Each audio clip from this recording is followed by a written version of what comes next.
കർത്താവായ യേശുവിൻ്റെ നിസ്തുല തിരുനാമം ഈ പ്രഭാതത്തിൽ ഒരിക്കൽ കൂടി വാഴ്ത്തപ്പെടുമാറാകട്ടെ.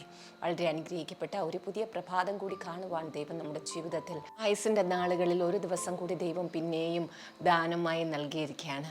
ഈ ദിവസം നമുക്ക് ലോകത്തിൻ്റെ വെളിച്ചമായി മാറുവാൻ, ഈ ലോകത്തിൽ വെളിച്ചമായി കടന്നു വന്ന കർത്താവായിരിക്കുന്ന യേശുവിൻ്റെ പൊന്നുമുഖത്തേക്ക് നമുക്ക് നോക്കാം.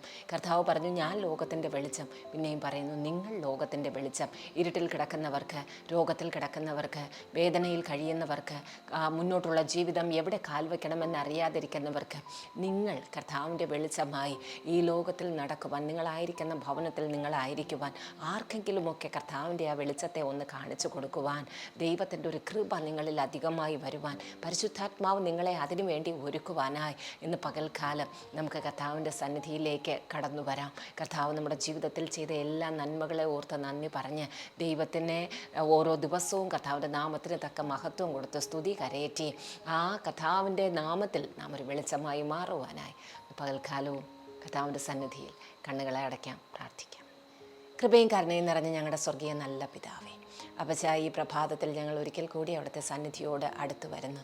അബ്ബാ പിതാവേ എന്ന് വിളിക്കുന്ന പുത്രത്വത്തിൻ്റെ ആത്മാവിനെ അവിടെ നിന്ന് ഞങ്ങൾക്ക് തന്നുവല്ലോ കർത്താവേ. സ്തോത്രം അപ്പച്ച. ഉറങ്ങുന്നവനെ മരിച്ചവരുടെ ഇടയിൽ നിന്ന് ഉണർന്ന് എഴുന്നേൽക്കുക, അപ്പോൾ ക്രിസ്തു നിങ്ങളിൽ ശോഭിക്കുമെന്ന് ഹല്ലേലൂയ വചനം ഞങ്ങളോട് പറയുന്നത് പോലെ കർത്താവേ, ഈ ലോകത്തിൽ പലതരത്തിലുള്ള മനുഷ്യരുടെ ചുറ്റുമാണ് ഞങ്ങൾ കഴിയുന്നത്. യേശുവിനെ അറിയാത്തവരുണ്ട്. അറിഞ്ഞിട്ടും ദൈവസന്നിധിയിൽ ഒരു വില കൊടുക്കാതെ, കർത്താവിൻ്റെ നാമത്തിൽ കർത്താവിന് വേണ്ടി ജീവിതത്തെ മാറ്റിവെക്കാതെ അങ്ങനെയുള്ള മനുഷ്യരുണ്ട്. ജാതിത്വ ആരാധനകൾ കഴിയുന്നവരുണ്ട്. പാരമ്പര്യ ബന്ധനങ്ങൾ കഴിയുന്നവരുടെ ഇടയിൽ, അങ്ങനെ അശുദ്ധമായിരിക്കുന്നവരുടെ ഇടയിലും ദുഷ്ടലോകത്തിലും ഒക്കെ ഞങ്ങൾ കഴിയുമ്പോൾ കർത്താവെ, അവരെല്ലാം കർത്താവിനെ അറിയാതെ ഉറങ്ങുന്നവരെ പോലെ ആയിരിക്കുമ്പോൾ വചനം ഞങ്ങളോട് പറയുന്നത് പോലെ ഇന്ന് പകൽക്കാലവും അവരുടെ ഇടയിൽ നിന്ന് കർത്താവിനെ നോക്കി എഴുന്നേൽക്കുവാൻ അങ്ങ് ഞങ്ങളെ സഹായിക്കണമെന്ന് പ്രാർത്ഥിക്കുന്ന പച്ച. നീതി സൂര്യൻ ഇന്ന് പകൽക്കാലവും ഞങ്ങളുടെ ജീവിതത്തിൽ കർത്താവെ ഉദിക്കട്ടെ. ഞങ്ങളായിരിക്കുന്ന ഭവനത്തിൽ പോലും കർത്താവെ, ചില പ്രിയപ്പെട്ടവരുടെ ഭവനത്തിൽ ഇവർ ഒറ്റയ്ക്ക് കർത്താവിനെ സ്നേഹിക്കുകയും സേവിക്കുകയും ചെയ്യുന്നവരാണ്. സ്വർഗം ഇവർക്ക് വേണ്ടി വലിയ പ്രതിഫലത്തെ കരുതിയിരിക്കുന്നതിനായി സ്തോത്രം ചെയ്ത് പ്രാർത്ഥിക്കുന്ന പച്ച. ഹല്ലേലൂയ കർത്താവെ, ദൈവത്തിൻ്റെ കൃപ അധികമധികമായി ഇവരിൽ അവിടെ നിന്ന് പകരണമേ. ദൈവമേ, മറ്റുള്ളവരോട് ഇണയില്ല പിണ കൂടുവാൻ, പ്രത്യേകിച്ച് കർത്താവെ വിവാഹ ബന്ധങ്ങളിൽ, ഒരു ദൈവമേ ബിസിനസ്സിൻ്റെ കാര്യത്തിൽ, ജോലിയുടെ ദൈവമേ മറ്റ് പല കാര്യങ്ങളിലും കർത്താവില്ലാത്തവരുമായി ഉടമ്പടികളിൽ ഏർപ്പെടാതെ വണ്ണം ഞങ്ങളുടെ ജീവിതങ്ങളെ ക്രമപ്പെടുത്തി സൂക്ഷിക്കുവാൻ അങ്ങ് സഹായിക്കണം അപ്പച്ച. ഹല്ലേലൂയ കർത്താവെ, അറിവില്ലായ്മയുടെ നാളുകളിൽ ചെയ്തതിനെ കണക്കിടാത്തൊരു ദൈവം. ഹല്ലേലൂയ അപ്പച്ച, ഞങ്ങൾ ഇന്ന് കർത്താവിൻ്റെ സത്യത്തെ അറിഞ്ഞുവെങ്കിൽ അതിൽ നിലനിൽക്കുവാൻ അങ്ങ് ഞങ്ങളെ സഹായിക്കണം അപ്പച്ച. ഹല്ലേലൂയ കർത്താവെ, പ്രിയപ്പെട്ട മക്കളിൽ ദൈവഹിതമല്ലാത്ത ആരാധനകളിൽ കൂടി വന്നു പോയിരിക്കുന്ന ചില ബന്ധനങ്ങൾ കർത്താവെ, ദൈവഹിതമല്ലാത്ത വിഗ്രഹാർപ്പിതമായിരുന്ന ചില ആഹാരങ്ങൾ കഴിച്ചതുവഴി ആരൊക്കെയോ ചതിച്ച് ദൈവമേ ഇവരുടെ ഉള്ളിൽ കർത്താവേ സ്തോത്രം, ആഹാരം നൽകിയ ആഹാരമെല്ലാം ഉദരത്തിൽ വിഷമയം പോലെ കിടക്കുമ്പോൾ എൻ്റെ കർത്താവിൻ്റെ യേശുവിൻ്റെ വിലയേറിയ രക്തം ദൈവമേ ഇവരിലേക്ക് ചലിക്കട്ടെ. പലരുടെയും ദൈവമേ നന്മകളെ അത് ചോർത്തിക്കളഞ്ഞു, കുഞ്ഞുങ്ങളുടെ ഭാവി ജീവിതത്തെ അത് കെട്ടിക്കളഞ്ഞു. നന്നായി പഠിച്ചുകൊണ്ടിരുന്ന ചില കുഞ്ഞുങ്ങൾ അതോടുകൂടി കർത്താവെ അവർ അലസരും ദൈവമേ ഉത്സാഹമില്ലാത്തവരുമായി മാറി. പലരുടെയും ജീവിതത്തിൽ പരാജയങ്ങൾ സംഭവിച്ചു. വാഗ്ദത്തങ്ങൾ തക്ക സമയത്ത് കാണുവാനായി കഴിഞ്ഞില്ല. അങ്ങനെയൊക്കെ കർത്താവെ ചില ബന്ധനങ്ങളിൽ, ചില ശാപങ്ങളിൽ കിടക്കുന്നവരെ ഹല്ലേലൂയ കർത്താവെ, ബന്ധിക്കപ്പെട്ടവരോട് ഇറങ്ങിപ്പോയിക്കൊള്ളുവിനെന്ന് പറയുന്ന യഹോവയുടെ ആത്മാവിൻ്റെ സാന്നിധ്യം ഹല്ലേലൂയ കർത്താവെ ഇന്ന് പകൽക്കാലം ഇവരുടെ ജീവിതങ്ങളിലേക്ക് ഇറങ്ങി വരട്ടെ. യേശുവിൻ്റെ നാമത്തിൽ കർത്താവെ, ദുഷ്ടൻ ദൈവമേ ഞങ്ങളുടെ കാഴ്ചകളെ മങ്ങിയതുപോലെ വചനത്തിൻ്റെ സത്യങ്ങൾ അറിയുവാൻ കഴിയാതെ, അതിൽ നിന്നുള്ള വിടുതൽ ഏറ്റെടുക്കുവാൻ കഴിയാതെ, പരിശുദ്ധാത്മാവിൻ്റെ ശക്തി ധരിക്കുവാൻ കഴിയാതെ ഒക്കെ കർത്താവേ സ്തോത്രം മയങ്ങിപ്പോകുന്നവർ, ക്ഷീണിച്ചു പോകുന്നവരെ ഇന്ന് പകൽക്കാലം പരിശുദ്ധാത്മാവ് ദൈവമേ ഉത്സാഹത്തോടുകൂടി എഴുന്നേൽപ്പിക്കണമെന്ന് പ്രാർത്ഥിക്കുന്നു.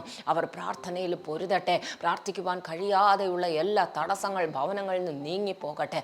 രാത്രികളിൽ ഉണർന്ന് കർത്താവ് അവരുടെ ഭവനത്തിന് കാവൽക്കാരായി മാറട്ടെ. ഈ ദിവസങ്ങളിൽ ചില ഭവന വരുമാനങ്ങൾ ഒത്തിരി ഞെരുക്കത്തിലായിരിക്കുന്ന അപ്പച്ച, നാളെക്കുറിച്ച് ഒത്തിരി ഭാരപ്പെടുന്ന ചില കുടുംബങ്ങളുണ്ട്. എൻ്റെ കർത്താവ് ദൈവമേ, ആർക്കും കടക്കാരനല്ലാത്ത ദൈവം, ഹല്ലേലൂയ അപ്പച്ച, ദൈവമേ 5 അപ്പത്തെ 5000 പേർക്ക് വർദ്ധിപ്പിച്ചു കൊടുത്ത ദൈവം, ഹല്ലേലൂയ, ഈ ഭവനങ്ങളിലുള്ള അല്പത്തെ അവിടെ നിന്ന് വർദ്ധിപ്പിക്കണമേ, മിച്ചമെടുക്കുവാൻ അവിടെ നിന്ന് സഹായിക്കണമേ. എങ്ങനെയെന്ന് ഓർത്ത സ്ഥാനത്ത് അസാധ്യങ്ങളെ സാധ്യമാക്കുന്നൊരു ദൈവം, അത്ഭുതത്തെ പ്രവർത്തിക്കുന്നൊരു ദൈവം, ഹല്ലേലൂയ, ഇറങ്ങി വന്ന് കർത്താവെ അവരുടെ അല്പത്തെ ദൈവമേ അവരുടെ സകല ആവശ്യങ്ങൾക്ക് സന്ധിക്കത്തക്കവണ്ണം അതിനെ അങ്ങ് വർദ്ധിപ്പിക്കണമെന്ന് പ്രാർത്ഥിക്കുന്നപ്പ. ഹല്ലേലൂയ. കുഞ്ഞുങ്ങളെ ഒരിക്കൽ കൂടി ഞങ്ങൾ അനുഗ്രഹിച്ച് പ്രാർത്ഥിക്കുന്നു. ദൈവമേ, വിദേശ രാജ്യങ്ങളിലൊക്കെ ആയിരിക്കുന്ന ചില മക്കൾക്ക് വേണ്ടി പ്രത്യേകമായി പ്രാർത്ഥന അപേക്ഷിച്ചിരിക്കുന്ന ചില പ്രിയപ്പെട്ടവരുണ്ടപ്പ. ദൈവമേ, അവിടെയുള്ള ചില എക്സാമുകളുടെ ജയത്തിനായി പ്രാർത്ഥിക്കുന്നവർ, PR റിലേറ്റഡ് കാര്യങ്ങൾക്കായി കർത്താവെ, UK യിൽ കാനഡയിലൊക്കെ കുഞ്ഞുങ്ങളായിരുന്നു അവിടെ ഓരോ കാര്യങ്ങൾക്ക് ദൈവമേ അതിനുവേണ്ടി പേപ്പർ വർക്കുകളെല്ലാം വേഗത്തിൽ നടക്കും. വർക്ക് പെർമിറ്റിനായി, PR-നായി, കർത്താവേ സ്തോത്രം, ജോലിയുടെ കാര്യങ്ങൾക്കായി ഒക്കെ ഭാരത്തോടെ പ്രാർത്ഥിച്ചു കൊണ്ടിരിക്കുന്ന ചില മാതാപിതാക്കൾക്ക് ഈ ദിവസങ്ങളിൽ അത്ഭുതകരമായിരിക്കുന്ന വഴികൾ, വാതിലുകൾ തുറക്കണമേ. നന്മയുടെ വാർത്തകൾ അവരെ തേടി വരുവാൻ ഇടവരുത്തണമേ അപ്പച്ച. തക്ക സമയത്തിൻ്റെ ദൈവം എല്ലാവരുടെ ജീവിതത്തിലും നന്മ കൊണ്ട് തൃപ്തനാക്കണമെന്ന് പ്രാർത്ഥിക്കുന്നു. രോഗികളായിരിക്കുന്ന പ്രിയപ്പെട്ടവരെന്ന് പകൽക്കാലം ദൈവകരങ്ങളിലേക്ക് ഏൽപ്പിക്കുന്നു. യേശു ക്രിസ്തുവിൻ്റെ നാമത്തിൽ എല്ലാ പ്രതികൂലങ്ങൾ മാറട്ടെ.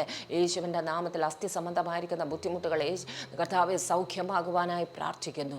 യേശുവിൻ്റെ രക്തത്താലുള്ള വിടുതൽ, യേശുവിൻ്റെ അടിപ്പിണരാലുള്ള സൗഖ്യം, യേശുവിൻ്റെ നാമത്താലുള്ള സൗഖ്യം ഇവരിൽ ചലിക്കുവാനായി പ്രാർത്ഥിക്കുന്ന പച്ച. പൊന്നും വെള്ളിയും എനിക്കില്ല, എനിക്കുള്ളത് നിനക്ക് തരുന്നു. യേശുവിൻ്റെ നാമത്തിൽ എഴുന്നേറ്റ് നടക്ക എന്ന് പറഞ്ഞ് ആ മുടന്തനെ എഴുന്നേൽപ്പിച്ച് നടത്തിയതുപോലെ ചില രോഗക്കിടക്കകളിൽ നിന്ന് യേശുവിൻ്റെ നാമത്തിൽ എഴുന്നേൽക്കുവാൻ പരിശുദ്ധാത്മാവ് ദൈവമേ ഇവർക്ക് ദൈവമേ ആലോചന നൽകണമെന്ന് പ്രാർത്ഥിക്കുന്നു. ഒരത്ഭുതം എന്ന് പകൽക്കാലം സംഭവിക്കട്ടെ. വേദനകൾ, ഹല്ലേലൂയ കർത്താവെ, അലർജികൾ ദൈവമേ യേശുവിൻ്റെ നാമത്തിൽ മാറിപ്പോകട്ടെ കർത്താവെ. ചില മെഡിസിനോടുള്ള അലർജി, ഫുഡിനോടുള്ള അലർജി, ചില ദൈവമേ പ്രത്യേക സാഹചര്യങ്ങൾ, സ്മെല്ലിനോടുള്ള അലർജി, അതിൽ നിന്നെല്ലാം ഈ പ്രിയപ്പെട്ട മക്കളെ അങ്ങനെ അതെല്ലാം ദൈവമേ ഒരു പൈശാചിക പോരാണല്ലോ കർത്താവെ. ആ ബലഹീനതയുടെ ആത്മാക്കളിൽ നിന്ന് യേശു ക്രിസ്തുവിൻ്റെ നാമത്തിൽ കാൽവരിയിൽ ജയോത്സവം കൊണ്ടാടിയ കർത്താവിൻ്റെ ജയം അവരുടെ ജീവിതത്തിൽ വന്നിറങ്ങുവാൻ ദൈവമേ സഹായിക്കണമെന്ന് പ്രാർത്ഥിക്കുന്നു. പകൽക്കാലവും ഓരോ ഭവനങ്ങളിലും കർത്താവിൻ്റെ സമാധാനം വരട്ടെ, സ്വസ്ഥത വരട്ടെ. വാക്കുകൾ കൊണ്ടുള്ള ബന്ധനങ്ങളിൽ നിന്ന് ദൈവമേ ഈ പ്രിയപ്പെട്ടവരെ വിടുവിക്കണമെന്ന് പ്രാർത്ഥിക്കുന്നു.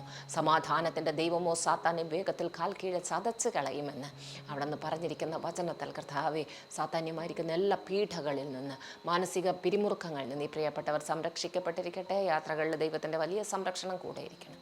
ഞങ്ങളുടെ പ്രാർത്ഥനകളെല്ലാം ശ്രദ്ധ വെച്ച് കേൾക്കുന്നതിനായ സ്തോത്രം. യേശു ക്രിസ്തുവിൻ്റെ തന്നെയുമുള്ള നാമത്തിൽ തന്നെ ആമേൻ, ആമേൻ.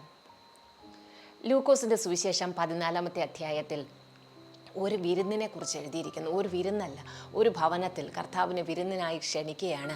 അവിടെ പോകുമ്പോൾ കർത്താവ് പല കാഴ്ചകളൊക്കെ കാണുന്നുണ്ടായിരിക്കാം. കടന്നു വന്നവരെ കുറിച്ച് അവിടെ അവരെല്ലാവരും തിക്കിത്തിരക്കുന്നു, മുമ്പിലിരിക്കാൻ ബന്ധപ്പെടുന്നു. അങ്ങനെ കർത്താവ് അവരോട് പല കാര്യങ്ങൾ, വിരുന്ന് സംബന്ധിച്ച് പല കാര്യങ്ങളൊക്കെ അവിടെ പറയുന്നു. ഹല്ലേലൂയ. ഒന്നാമത് പറയുന്നു, നിങ്ങളെ ആരെങ്കിലും വിരുന്നിനെ ക്ഷണിച്ചാൽ മുമ്പിലുള്ള വരിയിലേക്ക് പോയിരിക്കാൻ തിക്കിത്തിരക്കരുത്. അവിടെ പോയിരുന്ന് അവർ പുറകിലേക്ക് മാറിയിരിക്കുവാൻ പറയുന്നതിനേക്കാൾ കാത്തിരിക്കുക, നിന്നെ അവിടെ മുമ്പിലേക്ക് വിളിക്കും എന്ന് ഒരു ഉദാഹരണം പറയുന്നു. അതിനുശേഷം അടുത്തതായി കർത്താവ് ആ വിരുന്ന് നടത്തിയ ആ സഹോദരനോട്, ആ പരീശനായിരിക്കുന്ന സഹോദരനോട് പറയണം, ആ യഹൂദനോട് പറയുകയാണ്, നീ വിരുന്ന് കഴിക്കുമ്പോൾ നിൻ്റെ സ്നേഹിതന്മാരെയും നിൻ്റെ പരിചയക്കാരെയും നിൻ്റെ ബന്ധുക്കളെയും നീ വിളിച്ച് വിരുന്ന് കഴിക്കരുത്. പിന്നെ ആരെ വിളിക്കണം? മുടന്തന്മാർ, കുരുടന്മാർ, അംഗഹീനന്മാർ, നിനക്ക് തിരിച്ച് പ്രത്യുപകാരം ചെയ്യുവാൻ കഴിയാതിരിക്കുന്ന വ്യക്തികൾക്ക് നീ വിളിച്ച് വിരുന്ന് കൊടുക്കുക, ആഹാരം കൊടുക്കുക, അവരെ തൃപ്തരാക്കി അയക്കുക. അവിടെ കർത്താവ് അതിൻ്റെ അവസാനം ഒരു കാര്യം പറയുന്നു, അങ്ങനെ ചെയ്താൽ നീതിമാന്മാരുടെ പുനരുത്ഥാനത്തിൽ നിനക്ക് വളരെ പ്രതിഫലമുണ്ടാകും. ഞങ്ങളെ കേൾക്കുന്ന പ്രിയപ്പെട്ട ദൈവമക്കളെ, നമ്മോടും കർത്താവ് ആലോചന പറയുകയാണ്.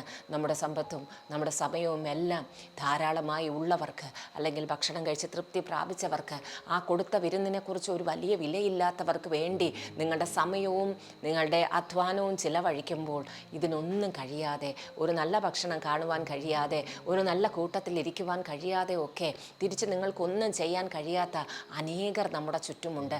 അവർക്ക് അവർക്കൊരു നേരത്തെ ആഹാരം, ഇത് ഞാൻ പറയുന്നതല്ല, കർത്താവായിരിക്കുന്ന യേശു ക്രിസ്തു ലൂക്കോസിൻ്റെ സുവിശേഷം 14-ാമത്തെ അധ്യായത്തിൽ പറയുന്നതാണ്. അങ്ങനെ ചെയ്താൽ അവർക്ക് നിങ്ങൾക്കൊന്നും തിരിച്ചു തരുവാൻ, ഈ ലോകത്തിൽ ഒന്നും നിങ്ങൾക്ക് തിരിച്ചു തരുവാൻ ചിലപ്പോൾ കഴിയില്ല. പക്ഷേ അവരുടെ ഹൃദയത്തിൻ്റെ ഉള്ളറകളിൽ നിന്ന് നന്ദി നിറഞ്ഞ ഹൃദയത്തോടു കൂടി അവർ നിങ്ങൾക്കായി പ്രാർത്ഥിക്കും, നിങ്ങളെ ഓർക്കും. നിങ്ങളെ അത് മാത്രമല്ല, കർത്താവ് പറയുന്നു, ദൈവത്തിൻ്റെ സന്നിധിയിൽ സ്വർഗരാജ്യത്തിൽ ഓർമ്മയുടെ പുസ്തകത്തിൽ നിങ്ങൾ ചെയ്ത ആ പ്രവൃത്തിയെ എഴുതി വയ്ക്കുകയും നീതിമാന്മാരുടെ പുനരുത്ഥാനത്തിൽ അതിന് വളരെ പ്രതിഫലം നൽകുകയും ചെയ്യുമെന്ന് പറയുന്നു. ഹല്ലേലൂയ. അത് പറഞ്ഞതുകൊണ്ട് നമ്മുടെ ബന്ധുക്കളെ വിളിക്കേണ്ട, സഹകരിക്കേണ്ട, അതല്ല. എളിയവരെയും നിങ്ങളൊന്ന് ഓർക്കുക. ദൈവസന്നിധിയിൽ വലിയ പ്രതിഫലത്തിന് നിങ്ങൾ ഓരോരുത്തരും ഓഹരിക്കാരും പങ്കാളികളായി മാറുവാൻ കർത്താവ് നമ്മെ എല്ലാവരെയും സഹായിക്കട്ടെ. ആമേൻ, ആമേൻ.